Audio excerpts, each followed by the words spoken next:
हिंदुस्तान की कोई भी राज्य सरकार के कामों का अगर मूल्यांकन किया जाए तो उससे 10 गुना ज़्यादा काम दिल्ली सरकार ने किया है।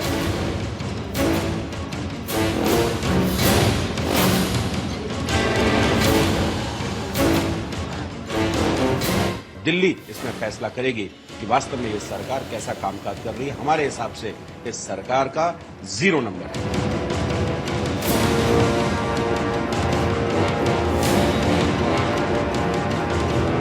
हम 5 साल में जितने वादे हैं उससे ज़्यादा काम करके दिल्ली के लोगों को देने में सक्षम है। ये अगर हमें परेशान करते रहें तब भी।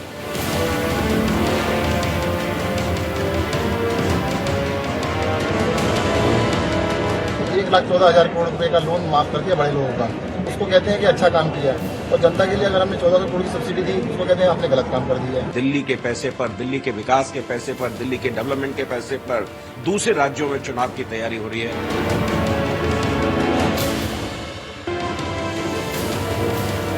केजरीवाल नहीं डरने वाला, आखिरी सांस तक मैं मर मिटूंगा, देश के लिए लड़ता रहूंगा।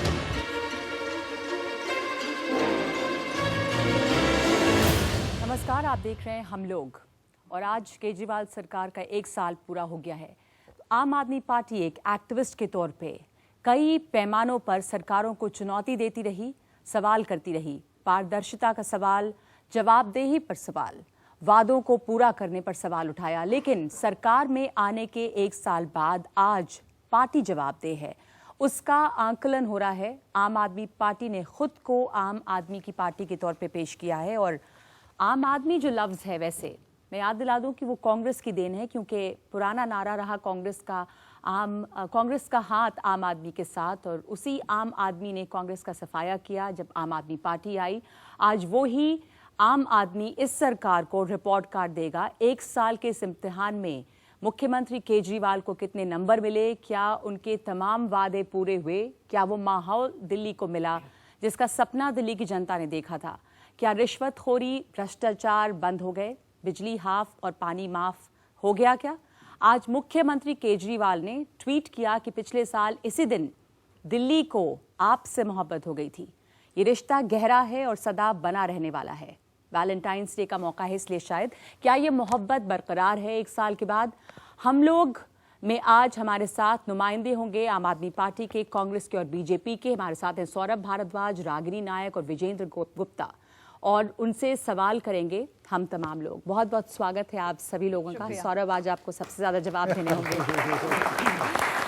तो चूंकि मुख्यमंत्री हमेशा शुरू करते हैं जनता की राय से, हर बात पे आम आदमी पार्टी की यूएसपी रही है कि वो जनता का ओपिनियन पोल, बल्कि अब जो वापस ऑड इवन लागू होने वाला उस पर भी जनता से पोल हुआ। तो मैं आप तमाम लोगों से पहले शुरू करना चाहती हूँ, जो हम लोग यहाँ नुमाइंदे हैं जनता के, कि आप केजरीवाल सरकार को 1 साल पूरा होने पे 100 में से कितना नंबर देंगे? आप में से कोई हाथ उठाए, पहले बोलना चाहेंगे जी? 90% नंबर देंगे। 90%, शुरुआत बहुत जबरदस्त रही है। आप? और 0। अच्छा, पीछे भी माइक पास करेंगे, आप बताइएगा। जी मैं 50 नंबर दूंगा, 50%। कुछ काम किया है, जो वादे किए थे पूरे नहीं किए, और ये 5 साल अभी बहुत दूर पड़े हुए हैं। 1 साल में जो काम होने चाहिए थे वो काम नहीं हुए। 1 साल में 0 नंबर आप दे रहे हैं, ये 90 दे रहे हैं। माइक आगे बढ़ाएं सर, इनको दे दीजिए यहाँ पे। मैं 60 नंबर देना चाहूँगा, क्योंकि प्रोमिसेस जो किए हैं वो अभी स्टार्टिंग लेवल पे हैं। क्रियान्वयन क्या हो रहा है उसकी अभी गाइडलाइंस आई नहीं है। जी, आप बताइए। मैं 80 नंबर देना चाहूँगा। 10% अगर कांग्रेस हेल्प करती, 10% बीजेपी हेल्प करती तो शायद 100% रिजल्ट होता। चलिए, एक तरफ 90 मेरे, एक तरफ 80, बीच में 60, 50 और 0 सब हैं। मैम खाली वादों का 1 नंबर देना चाहूँगा। वादे बहुत अच्छे किए थे। मैं उनको माइनस में ले जाना चाहूंगा, जो था वो भी छीन लिया हमारा। जो था वो छीन लिया। चलिए, इस पर जवाब लेंगे सौरभ से, आप बताइए। मैं 50 नंबर देना चाहूँगा। 50 नंबर। आगे? मैं इनको 10 मार्क्स देना चाहूँगा, क्योंकि इन्होंने अभी तक केंद्र सरकार और अपने के बीच में सिर्फ पब्लिक को गुमराह करने का काम किया है, बस। ठीक है, अब इतने एक एवरेज सैंपल है, मैं आपके पास आऊंगी दोबारा, लेकिन आप में से कितने लोगों को लगता है कि दिल्ली का माहौल 1 साल में बदल गया है? कुछ बदला जो आप लोगों ने सोचा था? हाथ उठाइएगा जिनको लगता है कि दिल्ली बहुत बदल गई है, बेहतर के लिए बदली है। बेहतर के लिए बदली है। 1 2 3 4 5 6। चलिए सौरभ, आपसे कुछ जवाब लेना। आपने एक रैंडम सैंपल देखा यहाँ पे, कुछ लोगों के 90, 80, 50, नेगेटिव, 0, वादे के लिए 1 नंबर, ये तमाम चीजें हैं। आप अपने को कैसे आंक रहे हैं? आपको कितने नंबर खुद को दे रहे हैं? मैंने 2 चुनाव लड़े, मैं बहुत नया था राजनीति के अंदर, और मैं जो राजनीति दिल्ली की समझ पाया और आम आदमी पार्टी की राजनीति समझ पाया, कभी भी इस तरीके का शो होगा तो आम आदमी पार्टी को नंबर कम मिलेंगे।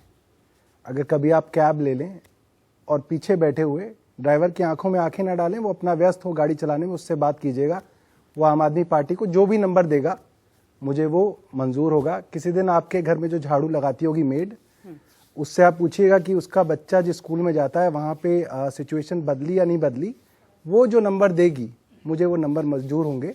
बट मैं मानता हूं कि 5 स्टार होटल्स के अंदर जो डिस्कशंस हो रही होंगी या नेशन वांट्स टू नो वाले चैनल पे जो हो रहा होगा, वहां हमें कम नंबर मिलेंगे। मगर फिर भी यहाँ पे भी अगर मुझे लगता है कि कम नंबर मिल रहे हैं, और सिर्फ टैक्सी ड्राइवर और सिर्फ झाड़ू देने वाले या घर के मेड लोग, तमाम लोग हैं भाई। जी।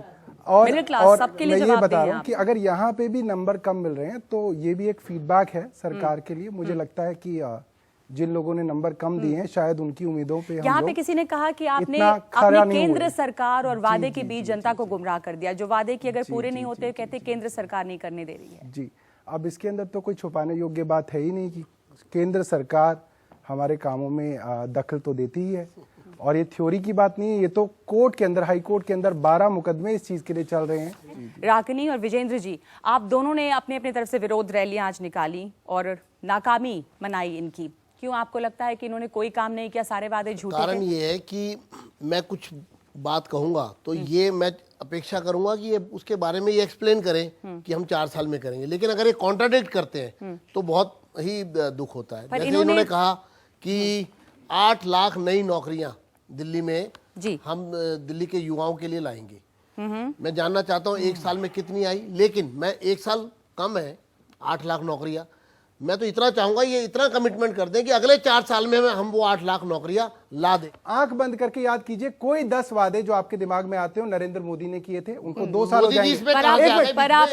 विजेंद्र जी 1 मिनट, आप मुझे बोलने दो। विजेंद्र जी उनको बोलने दीजिए। दूसरा ये सौरभ कि नरेंद्र मोदी से कंपेयर मत करें। आपने जनता की, आप बोल रहे आम आदमी पार्टी, आप अपनी बात बताइए। बोलने दीजिए। एक मिनट, आप कह रहे हैं कि नरेंद्र मोदी ने नहीं किया इसलिए आप भी नहीं कर पा रहे हैं। 1 मिनट, आप मन में ये सोचिए उन 10 में से कितने पूरे हुए? रोड मैप नहीं है। 1 मिनट, लेकिन और आप हमारे 10 याद कर लीजिए। ठीक है, और आप याद करेंगे कि चलो इन्होंने बिजली हाफ और मैं चिल्लाना मुझे बहुत पसंद नहीं है, प्लीज आप मुझे बात करने दें। बिजली हाफ और पानी माफ का तो पूरा किया इन्होंने, आप मानेंगी? आधा हुआ बिजली का दाम। करती हूँ जो आपने सवाल जनता से पूछा था उससे कि क्या दिल्ली बिजली पानी पे वादा पूरा किया या नहीं? हाँ, मुझे अपने हिसाब से जवाब देने दीजिए। ठीक है, माहौल बदल गया है और क्या बेहतरी के लिए बदला है? तो मैं अभी जश्न रेख्ता से आ रही हूँ और इसलिए ये कहकर अपनी बात की शुरुआत करूंगी कि ये दाग दाग उजाला, ये शब गजीदा सहर था इंतजार जिसका, ये वो सहर तो नहीं। वैकल्पिक राजनीति की बात करते हैं और कहते हैं कि हमारी तुलना उनसे करिए जो पहले से राजनीति करते आए हैं। आप तो नए का वादा लेकर आए थे। बिजली पानी पर आती हूँ। बिजली पानी में कांग्रेस पार्टी को लगातार गलियाते रहे, कहते रहे 15 साल भ्रष्टाचार हुआ है डिस्कॉम्स में। सब्सिडी के जरिए बिजली पानी को कांग्रेस पार्टी सस्ता करती रही और इसी के कारण पूंजीवादी मानसिकता कांग्रेस पार्टी की झलकती है। आज बिजली पानी सस्ती हुई है, जनता जानती है। 2000 करोड़ रुपया पब्लिक एक्सचेकर से इन्हीं लोगों की सरकार उसी सब्सिडी का इस्तेमाल करते हुए बिजली पानी को कम करने के लिए इस्तेमाल करती है। जनता से पूछ लूं, हिसाब से जो बिजली पानी में रियायत हुई है वो हुई है क्या? बिजली का बिल आधा हुआ है? नहीं, पानी मिल रहा है, पूछने तो दीजिए उनका। एक मिनट, आप देखिए, उनको वादा था कि डिस्कॉम्स का ऑडिट करके भ्रष्टाचार ऑडिट किया उन्होंने, ऑडिट किया है उन्होंने। पैसे जो उसमें से निकल कर आएंगे वो, पर आप तो अभी भी सब्सिडी। अच्छा, मैं 1 मिनट कुछ यहाँ पर लोगों से पूछ लूं, क्या उनको लगता है बिजली पानी में कुछ बेहतरी हुई? बात है अंदर की किस तरह से सस्ता किया है, लेकिन क्या महसूस हो रहा है? बिल्कुल हुआ है, फायदा हुआ है। बिल्कुल फायदा हुआ है इस चीज का। आप में से किसी और को लगता है कि पानी मिल रहा है? अब 7 लाख घरों को वैसे मुफ्त पानी मिल रहा है। मैं पानी बिजली की बात मैं बहुत स्पष्ट तौर पे कहना चाह रहा हूँ कि पानी बिजली का बिल पे करने के लिए हमें हमारी सैलरी तक नहीं दी गई पिछले 4 महीने। आप एमसीडी से हैं क्या? जी, मैं एमसीडी में शिक्षक हूँ और हमें पिछले 4 महीने से सैलरी नहीं मिल रही, जब हम स्ट्राइक पे चले गए तब उसके बाद हमें सैलरी का भुगतान दिया गया। हम कोर्ट में चले गए तो कोर्ट के प्रेशर की वजह से हमें पैसे दिए गए। ये बिल्कुल गलत बात है कि इन्होंने हमारा कुछ फायदा किया। आप जी मैडम, मैं पवन कपूर हूँ, दिल्ली नगर निगम मजदूर यूनियन से हूँ, और मैं सौरभ जी से कहना चाहता हूँ कि सौरभ जी, बिजली पानी माफ हुए ना हुए हों, लेकिन पहली बार नगर निगम के इतिहास में ऐसा हुआ है सैलरी माफ कि छोटे कर्मचारी से लेकर बड़े कर्मचारी तक एक संघर्ष में कूदे हैं केवल वेतन के लिए। तो जो इतने असहाय हुए हैं हम, जितने सताए हुए हैं परिवार, उसके लिए जो है हमें बड़ा दर्द है। मतलब कितने परिवार जो है मतलब 4 महीने से आप एक एब्सोल्यूट टर्म्स में नहीं बात कर सकते। आप उस वक्त से कंपेयर कर लीजिए जब अरुण जेटली थे, उन्होंने दिल्ली का बजट दिया। उस वक्त से कंपेयर कर लीजिए जब शीला दीक्षित ने एमसीडी को कितने पैसे दिए। उन दोनों से, मैं इन दोनों के आगे दावा कर रहा हूं, उससे 100-200 करोड़ ज्यादा ही दिया है। और चौथे वित्त आयोग के लिए अभी कमिटमेंट कर लें ये कि फुल एंड फाइनल 100% चौथे वित्त आयोग को लागू करने के लिए तैयार हैं, तो हम तुरंत कर देंगे। आप बोल दीजिए, आप बोलिए, एक मिनट, आप बोलिए, कैमरे के आगे बोलिए कि आप तैयार हैं।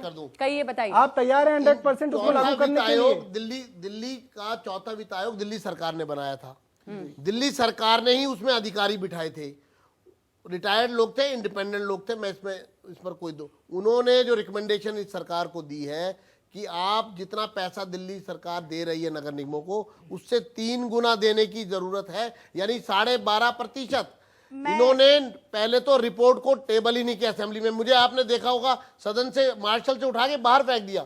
मैं 10 बार ये सवाल उठा चुका कि आप चौथे वित्त आयोग की रिपोर्ट टेबल पर क्यों नहीं ला रहे, उसको लागू क्यों नहीं कर रहे। हर बार मुझे उठा करके मार्शल से बाहर निकाल देते। कांग्रेस पार्टी ये है कि जो जिम्मेदारी इनकी है उसको पूरा नहीं कर रहे। लड़िए मत। देखिए, कांग्रेस पार्टी का बता दूं, क्योंकि इन्होंने सवाल पूछा। जब कांग्रेस की सरकार थी तब 35,000 करोड़ रुपए का बजट होता था सालाना, जिसमें से 3200 करोड़ रुपया दिया जाता था एमसीडी को। आज 4200 करोड़ रुपए, क्योंकि हर साल कुछ ना कुछ इजाफा होता है, 42,000 करोड़ रुपए का बजट दिल्ली सरकार के पास है, और 650 करोड़ रुपया कम कर दिया गया है एमसीडी का, बढ़ाया नहीं गया। जो नहीं, गलत आप बात बोलिए। और दूसरी बात, एक मिनट, अपने विधायकों की सैलरी 400 गुना बढ़ाई जा सकती है, लेकिन आम आदमी जो यहाँ पर नौकरियां कर रहे हैं, बढ़ाया गया है, सैलरी नहीं मिल रही है। आप 2.5 लाख रुपया लेके जाएंगे और 25,000 की सैलरी नहीं मिलेगी गरीब आदमी को। मैं ये पूछ रही हूँ कि अगर बढ़ाया गया है तो उनको पैसे क्यों नहीं मिल रहे हैं? आप भी एमसीडी से हैं? सर, मैं सबसे पहले तो ये आपने एक बात कही कि ऑटो वाले और बाकी लोगों से पूछे, तो मैं आज ऑटो से ही आई, इसी वजह से आई कि मैं इस प्रोग्राम में आ रही हूँ, और उन्होंने भी यही कहा कि जो बिजली पानी के अलावा अगर उसमें उन्होंने कटौती की है कि उसका बिल कम हो गया, तो जिन लोगों की नौकरी से घर चलता है उनका अगर ये वेतन नहीं देंगे तो उन लोगों की हाय लेकर ये कैसे आगे बढ़ सकते हैं? लोगों की तनख्वाह देने की जिम्मेदारी एमसीडी की है। आप ये जो पूरा का पूरा ठीकरा है ये हमारी सरकार पे क्यों फोड़ रहे हैं, मुझे ये समझ में नहीं आ रहा। जब जितना पैसा हम आपको देते थे उतना आपने हमें दिया, तो इसका ठीकरा हम पे क्यों फोड़ रहे हैं? आप एमसीडी पे क्यों नहीं फोड़ रहे हैं इसका ठीकरा? एक मिनट, सवाल लेने आए और 25 करोड़ कर दिया है घटाकर। मैं अजय गुप्ता, एमसीडी टीचर, आपसे एक सवाल करता हूं, क्या ये हमने जनता आपकी सरकार चुनी है, क्या साहूकारों की सरकार है? आपने एमसीडी को फंड दिया, लेकिन आपने कभी उन पर गौर किया है? आपने क्या टर्म्स एंड कंडीशन लगाई है? उनमें आपने लिखा है कि कोई नई रिक्रूटमेंट नहीं होगी अस्थायी तौर पर, और उस पर ब्याज लगाया है। क्या ये बनियों की सरकार वास्तव में बनियों की बन गई है क्या? मुझे लगता है कि ये तो बड़ी अजीब सी बात कर रहे हैं। जिन टर्म्स एंड कंडीशंस पे पैसा दिया जाता था शुरू से, उन्हीं पे दिया जा रहा है। आपने उनको 90 नंबर दिए थे, क्या आपको अच्छा लगा? मुझे इनका स्टेप लेने का तरीका बहुत अच्छा लगा, चाहे बिजली और पानी की कटौती हो या मैम ईडन ऑर्डन इवेंट्स का जो फार्मूला हो उन्होंने यूज़ करा हो। उन्होंने बहुत जल्दी स्टेप लिए और बहुत अच्छे स्टेप लिए। एक साल में और किसी सरकार ने इतने ज़्यादा स्टेप नहीं लिए। तो कम से कम ये दिख रहा है कि ये काम करना चाह रहे हैं। भ्रष्टाचार के मामले पे, भ्रष्टाचार पे ये कहा गया था कि आपका मेन प्लैंक जो आपका एक मुद्दा था, पर आपके दिल्ली जन लोकपाल जो है वो अभी अटका हुआ है। स्वराज बिल आपने टेबल ही नहीं किया है, तो भ्रष्टाचार के लिए जो आपने वादे किए थे उसका क्या हुआ? देखिए, भ्रष्टाचार एक मिनट, देखिए, भ्रष्टाचार को खत्म आप किसी एजेंसी के थ्रू ही कर सकते हैं। या तो आप दिल्ली पुलिस के थ्रू कर सकते हैं या एंटी करप्शन ब्रांच के थ्रू कर सकते हैं।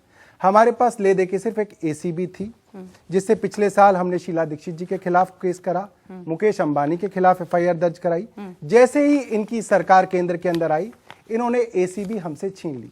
आप मुझे एक एजेंसी बता दीजिए जो हमारे कंट्रोल में हो, जिससे हम कोई भ्रष्टाचार कर रहा हो और उसको हम जेल में डाल सकते हो, तो हम उसके ऊपर भी लगाम करने के लिए तैयार हैं। एक मिनट जी, नहीं जवाब उन्हीं को देना होगा। एक मिनट, जनलोकपाल हाँ। से आपने बात शुरू की, आप गौर फरमाइएगा कि जनलोकपाल के अंदर भी जो इन्होंने खुद बिल ड्राफ्ट किया है, जिसको अन्ना हजारे तक ने कहा और प्रशांत भूषण, योगेंद्र यादव ने कहा कि जोगपाल है। अच्छा बताया। एक मिनट पूरा कर लूं। उसमें भी इन्होंने कोई इंडिपेंडेंट इन्वेस्टिगेटिव एजेंसी का मादा रखा ही नहीं है। इन्होंने कहा कि जब तक सरकार से उस पर अनुमति प्राप्त नहीं होगी, यानी कि यदि केजरीवाल सरकार की ही इन्वेस्टिगेटिंग एजेंसी होगी तो भ्रष्ट लोग पकड़े जाएंगे। और वो भ्रष्ट लोग कौन है? भ्रष्टाचार केवल क्या पैसे का लेन देन ही होता है। इनके मंत्रियों पर फर्जी डिग्री का आरोप है, अपनी पत्नी पर प्रताड़ना का आरोप है, और पैसे लेन देन का भी। अभी इमरान हुसैन का भी पूरा एक स्टिंग आया, लेकिन एक भी मंत्री को आप पार्टी से नहीं निकालते हैं। 9 महीने तक लोकायुक्त की नियुक्ति आप नहीं करते हैं। आप क्या मानक स्थापित कर रहे हैं भ्रष्टाचार को खत्म करने? आपकी पार्टी बहुत साफ सुथरी पार्टी की छवि लेकर आई थी, तो अफसोस होता है कि मंत्रियों पे आरोप लगते हैं। मैं रागिनी नायक जी को चैलेंज कर रहा हूं इस शो पे, वो मुझे वो सेक्शन दिखा दें जिसके अंदर ये लिखा है कि उसके पास इन्वेस्टिगेटिंग एजेंसी नहीं होगी। उसके अंदर साफ तौर पे लिखा हुआ है कि लोकपाल, मैडम सुन लीजिए, थोड़ा पढ़ भी लीजिएगा वो बिल जो है। और सुनिए, मैं दोनों को,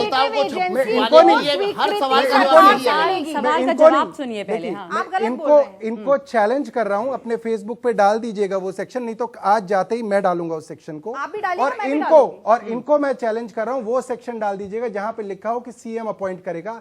7 मेंबर की कमेटी है, आप यहाँ पे झूठ ना बोलें। 7 मेंबर की कमेटी में 2/3 बहुमत के साथ लोकायुक्त को निकाला जा सकता है। हाँ, तो वो केजरीवाल सरकार ही निकाल सकती है। लोकायुक्त पे प्रेशर रहेगा। और चुनेगा कौन? Chief minister, leader of opposition, speaker, chief justice, 2 eminent person जिनका चुनाव भी पॉलिटिकल क्लास ही करेगी। अब आप बताइए, 5 लोग वही हैं जो पॉलिटिकल क्लास चुनेंगे, तो फिर कैसी बात हुई? ये केवल भूल झोंकने का काम है। मुझे कार्रवाई होनी है, वही उसको अपॉइंट करेंगे। नहीं, ये बताइए 2015 का जो बिल था उसको क्यों नहीं आपने अपनाया? आपने दोबारा रागिनी विजेंद्र जी को कहने दीजिए। एक मिनट, एक छोटा सा, मैं इनसे एक छोटा सा और सवाल करता हूँ। इनकी कई राज्यों में, एक मिनट, कई राज्यों में आपकी सरकार है, कई राज्यों में आपकी सरकार है। आपके किसी राज्य में इससे बेहतर जन लोकपाल हो? मैं आपके ऑन एयर रह रहा हूं, मैं राजनीति छोड़ दूंगा, मैं रिजाइन कर दूंगा। आप मुझे दिखा दो। मैं जवाब देती हूं। उत्तराखंड में इससे बेहतर लोकपाल है। ये जो, एक मिनट, मैं अपनी बात कर रहा हूं। वो रिपील हो चुका है, वो रिपील हो चुका है। आप पता चलिए, वो रिपील हो गया है। सुन लीजिए, रागिनी, अब आगे बढ़ेंगे। जन लोकपाल सवाल पूछा है, उन्होंने उसका जवाब दिया है, लेकिन हम इसके किसी कंक्लूजन पे तो निकल नहीं जाते। उनका काम जवाब देना, सवाल पूछना। मैं आगे बढ़ूं, बताना चाहता हूं लोकपाल का क्या, मैं ये पूछना चाहती हूँ कि आपने वादा किया था एक और कि पूरे दिल्ली शहर जो है वो वाईफाई से कनेक्टेड होगा। चंद बसों में सिर्फ वाईफाई है, ये जनता सब हाथ सर हिला रहे हैं, उसका मैं क्या हुआ? बिल्कुल ये बोलूंगा कि खास तौर पे यंगस्टर्स के लिए कि उसमें थोड़ा विलंब हुआ है, और ये हमारी एक नाकामी है। और CCTV इस साल के अंदर उसको करा जाएगा। कंडीशंस अप्लाई नहीं लिखा आपने, मुफ्त नहीं, वो उसमें थोड़े सा विलंब हो रहा है। Conditions apply. एक शिकायत ये भी रहती है कि आप लोग वादे पूरे होते नहीं है, लेकिन पोस्टर्स लग जाते हैं कि वादा किया, पूरा हुआ। अब 526 करोड़ रुपए मैं इसके अंदर, अब मैं थोड़ा सा ये बताऊं, बोलने दीजिए उनको, आगे नहीं है उनको बोलने दीजिए। और एक बात मैं आपको ये बताऊं कि जो 70 वायदे हैं, हम ये नहीं कह रहे कि वो 70 वायदे पहले दिन या पहले साल पूरे हो जाएंगे, मगर वो 70 वायदे 5 साल के अंदर पूरे होंगे, और आपके फीडबैक से हम मदद ले रहे हैं। ठीक है, सवाल पूछिए अपना एक मिनट। सौरभ जी, आप यंग हैं और बहुत अच्छी एनर्जी है। केजरीवाल जी इलेक्शन से पहले बहुत अच्छी एनर्जी लेकर आए थे। मैं उनके ज्ञान को, मतलब ज्ञान उन्होंने दुरुस्त नहीं किया इलेक्शन से पहले। इलेक्शन से पहले उन्होंने महिला सुरक्षा का वादा किया। उन्होंने शीला दीक्षित जी के खिलाफ 250 पेज की जो थी रिपोर्ट, वो दिखाई कि आते ही हम सत्ता में आते ही उनको जेल में डालेंगे। लेकिन जैसे ही इलेक्शन जीत गए, उनकी नॉलेज जो थी वो इलेक्शन से पहले थी, वो बिल्कुल जो गर्त में चली गई। महिला सुरक्षा तो दिल्ली पुलिस के हाथ में, दिल्ली पुलिस मेरे पास नहीं है। इलेक्शन से पहले उनको लग रहा था कि शायद दिल्ली पुलिस में, दिल्ली सरकार के पास होती होगी।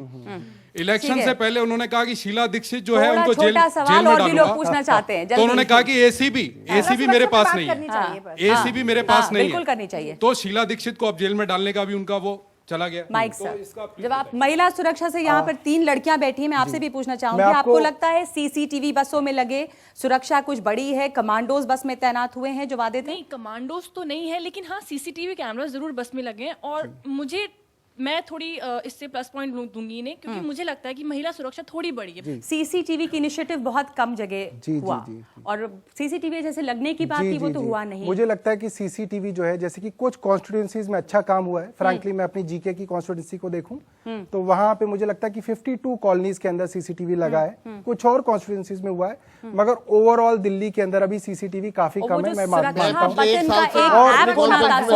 और मैं जहां तक और मैं जहां तक शीला दीक्षित जी की वाली बात है, देखिए किसी को भी जेल में डालने के लिए या किसी भी चीज के ऊपर पकड़ करने के लिए चाहिए, जो आपको एक एजेंसी चाहिए। कम से कम आपको कम से कम एक एजेंसी तो चाहिए। ये तो एक टेक्निकल चीज है, हमारे पास सिर्फ और एक एंटी करप्शन।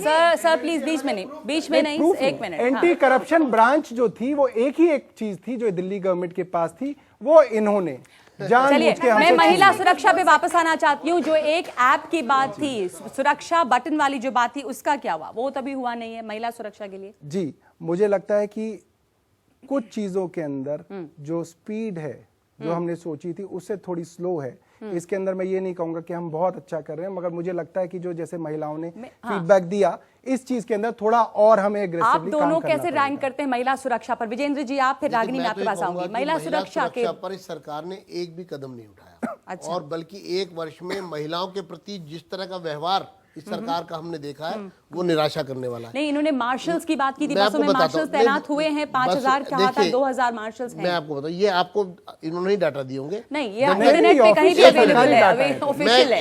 मैं उनसे डेटा नहीं ले रही। अपनी बात कह दूं, जिस तरह की सुरक्षा की बात की गई थी, उस तरह की सुरक्षा के लिए एक भी कदम, और यहाँ इतनी महिलाएं और गर्ल्स बैठी हैं, आप उनसे पूछिए, क्या वो दिल्ली में जब वो अकेले जाती हैं किसी भी समय, दिन में या रात को, क्या वो अपने आप को सिक्योर फील करती है? अगर उनके मन में ये परसेप्शन आ गई है तो बहुत अच्छी बात है, और अगर ये परसेप्शन नहीं है तो आप फाइल पूरी करते रहिए कि हमने 2000 लगा दिए, हमने 500 लगा दिए। दिल्ली की परसेप्शन में अगर बदलाव आया है वो मुझे बताइए। सिफर देने के कारण है 181 हेल्पलाइन इन्होंने शेल्फ कर दी। जेंडर रिसोर्स सेंटर्स में लोगों को तनख्वाह नहीं मिली, वो बंद हो गए। आवाज उठाओ अभियान जो कि चेतना फैलाने का काम था, RWS के साथ मिलकर काम करता था, उसे बंद कर दिया गया। और फिर सरकार मानक क्या स्थापित करती है? महिला सुरक्षा के साथ समानता सशक्तिकरण भी जुड़ा है। आपने दिल्ली कैबिनेट में एक भी महिला नहीं रखी, आपकी हाईएस्ट डिसीजन मेकिंग बॉडीज में एक भी महिला नहीं है, और तमाम वादे आपने जो अभी गिनवाए, सोमनाथ भारती, उनके सवाल पॉइंट का जवाब दीजिए। आपके यहाँ कैबिनेट में एक भी महिला नहीं है। आपने बोला ऐप नहीं है। 2 लाख शौचालय में से 1 लाख महिलाओं के लिए शौचालय बनाने की बात की गई थी, उस दिशा में कोई काम नहीं हुआ। इसके अलावा सीसीटीवी कैमरास का हाल हम देख ही रहे हैं। और मुझे तो ये बड़ा अजीब लगता है कि क्राइम रेट बढ़ रही है, लेकिन उसके ऊपर कोई डिस्कशन भी नहीं है। आप इनसे कुछ पूछ लें, आपको लगता है दिल्ली सुरक्षित हुई है महिलाओं के लिए? सुरक्षित नहीं हुई, बड़ा डर लगता जाते भी मेरा से नहीं, वही हाल है जो पहले था।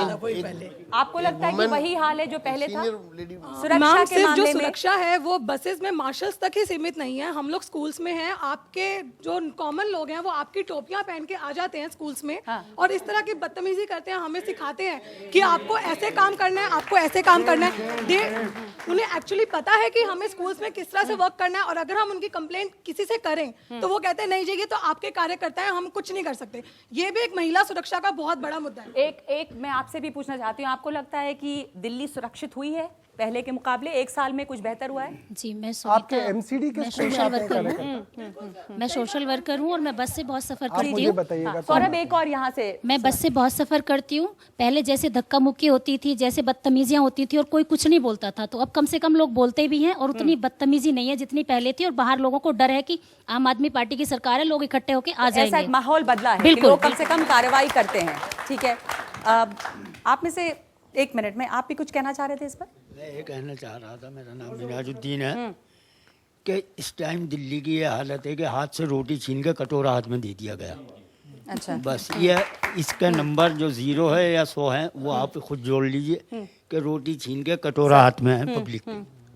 मैडम, हम लोग एक महत्वपूर्ण विषय से शिफ्ट कर गए हैं, करप्शन के ऊपर। करप्शन तो इन्होंने 4 गुना अपनी सैलरी बढ़ा के अपने आप ही लीगलाइज कर दी है। उसके लिए इनका क्या जवाब है? मैं आपको बताता हूँ। देखिए, 1 मिनट, मैं आऊंगी मैं इनको सैलरी का थोड़ा सा एक ही सवाल। एक तो मैं इस मिथ्या को खत्म कर दूं कि आपकी हमारी सैलरी बढ़ गई है। अभी तक हमारी सैलरी बढ़ी नहीं है, पहली बात। हाँ, अभी तक कोई सैलरी बढ़ी नहीं है, ठीक है। और जहां तक दूसरी बात, मुझे लगता है कि सभी प्रोफेशंस के अंदर एक वाजिब सैलरी होनी चाहिए। मैं आपको फ्रैंकली बता रहा हूँ, मेरा घर 12,000 रुपए महीने में नहीं चल सकता, और आप मुझे मजबूर करें अगर कि मैं बिल्डरों के आगे हाथ फैलाऊं और वो सब करूं जो सब हो रहा था, जो आप कर रहे थे सर। आपको पता है नहीं बने थे आप तब तक क्या सर, मेरी 2.5 लाख रुपए तनख्वाह थी सर महीने की। 2.5 लाख रुपए महीने की तनख्वाह थी सर मेरी एमएलए बनने से पहले। मतलब हर गरीब आदमी बेईमान है। मैं तो ये जानना चाहती हूँ कि ये सत्ता के विकेंद्रीकरण की बात करते थे, जिसमें मोहल्ला समिति बहुत बड़ा मुद्दा थी। स्वराज बिल आपने कहा टेबल नहीं हुआ, जन लोकपाल को लेकर मोहल्ला समिति के पास नहीं गए, अपना वेतन बढ़ाने को लेकर मोहल्ला समिति के पास नहीं गए। तो ये अवसरवादी और सुविधावादी राजनीति है, जिसमें प्रोपेगेंडा क्रिएट करना होता है, उसमें जनता के ऊपर डाल देते हैं, और जहां अपना फायदा होता है वहां जनता को भूल जाते हैं। मैं स्वराज और मोहल्ला सभा के बारे में एक जो जनरल फीलिंग बहुत सारे लोगों से आ रही है, वो ये कि अगर कुछ आप कहते हैं और पूरा नहीं करते हैं तो या तो आप जनता पे डालते हैं या केंद्र सरकार पे, यानी आप जिम्मेदारी शिफ्ट करने का एक अप्रोच है, एस्केपिज्म। देखिए, जैसे सीसीटीवी की बात है, उसमें मैंने आपकी अपनी जिम्मेदारी मानी कि थोड़ा टाइम लग रहा है वाईफाई और सीसीटीवी के अंदर, मगर जहां तक दिल्ली पुलिस की बात है, ये तो हम रोज अखबारों में पढ़ रहे हैं कि हमने महिलाओं के लिए एक इंक्वायरी कमीशन बनाया, इन्होंने नल एंड वॉइड कर दिया। दूसरी बात, हमारी महिला उद्योग आयोग की अध्यक्षा बस्सी साहब से डेटा मांग रही है महिलाओं के खिलाफ। क्या हुआ? हाईकोर्ट में केस चल रहा है, वो कह रहे मैं नहीं दूंगा डेटा। को लगाओ ना, जो चाहे कोई मना करे तो फिर वो जिम्मेदार है, आरटीआई लगा दो। इस चीज में तो साफ साफ दिख रहा है कि इनकी तरफ से जो कॉर्पोरेशन मिलना चाहिए था वो नहीं मिल रहा। जहां तक मोहल्ला सभा और स्वराज की बात है, पिछले साल हमने 70 में से 11 विधानसभाओं के अंदर 20-20 करोड़ रुपया मोहल्ला सभा से किया, और इस साल सभी 70 के अंदर मोहल्ला सभाएं आ रही हैं। पोल्यूशन को आपने उसको कम करने के लिए क्या कदम उठाए? एजुकेशन पर आपने क्या नर्सरी एडमिशन कितना ट्रांसपेरेंट किया? मैं वापस आऊंगी, एक ब्रेक ले लेती हूँ, मैं ब्रेक के बाद लौटेंगी। वैसे एक मिनट आप लोगों को क्या लगता है कि आम आदमी पार्टी के कामकाज में केंद्र सरकार रोड़ा अटकाती है, इसलिए वो नहीं कर पा रहे हैं? कितने लोगों को लगता है अटकाती है? 1 2 3 4 5। मैं एक ब्रेक लूंगी और ब्रेक के बाद लौटती हूँ, और दूसरे जो मुद्दे हैं, कितने वादे पूरे हुए, इस पर चर्चा करेंगे, आपके पास भी आएंगे ब्रेक के बाद।